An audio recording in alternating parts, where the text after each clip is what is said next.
देखिए क्वेश्चन था आपका कि मेरे वालिद साहब की उम्र तकरीबन 65 साल के करीब है और घुटनों का दर्द रहता है उनको, और डॉक्टर ने मशवरा दिया है कि घुटने तब्दील करवा लें आप। अब घुटने तब्दील कैसे होते हैं, करवाने चाहिए कि नहीं करवाने चाहिए? अब इस सवाल का जवाब तो बहुत लंबा है, क्योंकि जब तक आप पेशेंट को ना देखें, उसका एक्सरे एमआरआई ना देखें।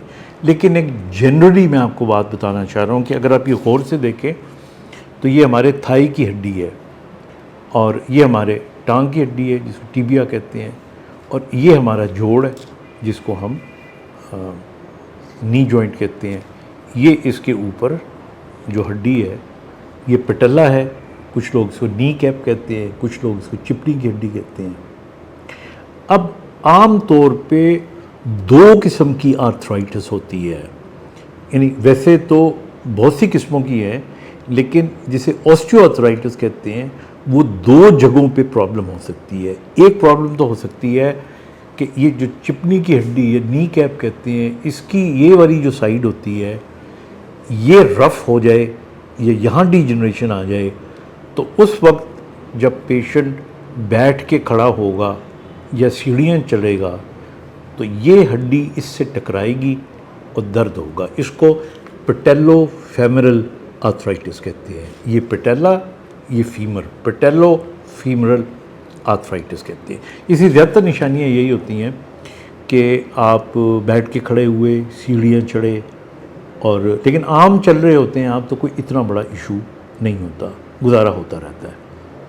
तो ये अगर स्टेज होती है तो मेरे ख्याल में इस स्टेज के अंदर मेडिसिन्स, एक्सरसाइजेस, बाज़-औक़ात टीका लगाते हैं हम इसके अंदर स्टीरॉइड का, बाज़-औक़ात पीआरपी करते हैं हम इसके अंदर, बाज़-औक़ात जेल होती है वो इसमें डालते हैं।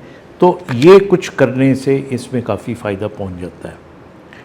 अच्छा, दूसरा जो होता है वो होता है फेमरोटिबियल जॉइंट, जो मेन जॉइंट है। इसको अगर आप गौर से देखें साइड से और सामने से, इन दो हड्डियों के दरमियान ये कार्टिलेज ये आपको नज़र आएगा, ये कुशन है, यानी जो इनको इससे अलग रखता है, और ये एक शॉक ऑब्जर्वर के तौर पे भी काम करता है। और ये जब आपका बार बार काम करने से ये घिस जाता है तो फिर ये हड्डी इस हड्डी से टकराती है, फिर आपको चलने में भी तकलीफ़ होती है। तो आप जब एक्सरे इसका देखते हैं तो फिर आपको अगर लगे कि ये गैप, हमारे यहाँ ना अक्सर लोग कहते हैं कि जी हमारा गैप जो है ज़्यादा हो गया, ये ज़्यादा नहीं होता, ये गैप कम होता है एक्चुअली। और जब आपका ये गैप कम हो जाता है तो इसका मतलब एक्सरे में कम इसलिए नज़र आता है कि ये घिस चुका होता है।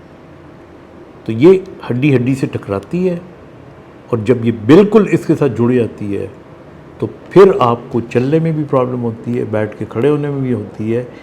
ये वो स्टेज है जिसके ऊपर आपका डॉक्टर डिसाइड कर सकता है कि सर्जरी करनी चाहिए कि नहीं। मैंने देखा है यूरोप के अंदर तो इसी वो बहुत जल्द इसका आपको कह देते हैं कि सर्जरी कर लें। पाकिस्तान में इट डिपेंड्स आपकी कंप्लेन कितनी है, अफोर्डेबिलिटी कितनी है आपकी, और आपका डॉक्टर जो है वो आपको क्या सजेस्ट करता है। एक चीज़ अलबत्ता सब मानते हैं कि अगर उम्र कम हो, कम उम्री में अगर बहुत ज़्यादा ज़रूरत ना हो तो ऑपरेट नहीं करवाते। बड़ी उम्र में ज़्यादा बेहतर होता है, क्योंकि ये जो जोड़ डालते हैं इसकी अपनी भी एक लाइफ होती है, और उसके बाद कुछ एहतियातें भी करनी पड़ती हैं। तो इसलिए ये ध्यान में रखें कि ये फ़ैसला ultimately tailored made from patient to patient different है, जनरलाइज्ड हम नहीं कह सकते। हाँ, ये हम ज़रूर कह सकते हैं कि अगर ये तमाम चीज़ें जो मैंने बताई हैं इनके बाद फ़र्क ना पड़े तो यू मस्ट गो। पाकिस्तान में बहुत अच्छी सर्जरीज़ हो रही हैं, they are very good surgeons, और जो जॉइंट रिप्लेसमेंट करते हैं, and we have very good results. अपना ख्याल रखिएगा। खुदा हाफ़िज़।